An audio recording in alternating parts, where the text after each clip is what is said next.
একটা আলোচনা কয়েকবার এসেছে যে রাষ্ট্রপতির অধীনে কেন শপথ নিয়েছি আমরা বলতে এখানে ব্যক্তিগতভাবে আমার কথাই বলেছে, কারণ আমি এখানে শপথ নিয়েছিলাম।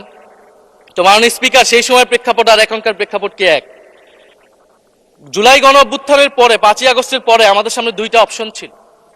আমরা বলেছিলাম জাতীয় সরকার করতে হবে, সেই জাতীয় সরকারের প্রস্তাব বিএনপি নাকচ করে দিয়েছে। আমাদের সামনে আরেকটা অপশন ছিল ক্ষমতা আর্মির হাতে তুলে দেওয়া। যদি আমরা সেই দিকে আগাতাম আজকে তারা এখানে বসতে পারতেন কিনা মাননীয় স্পিকার সেটা সন্দেহ আছে।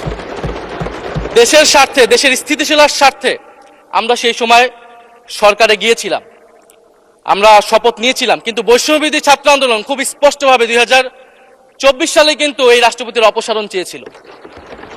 সেই সময় সাংবিধানিক ধারাবাহিকতার কথা বলে রাষ্ট্রপতির পক্ষে অবস্থান নিয়েছিল বিএনপির মহাসচিব মির্জা ফখরুল আলমগীর সাহেব, তিনি নিজেই কথা বলেছিলেন।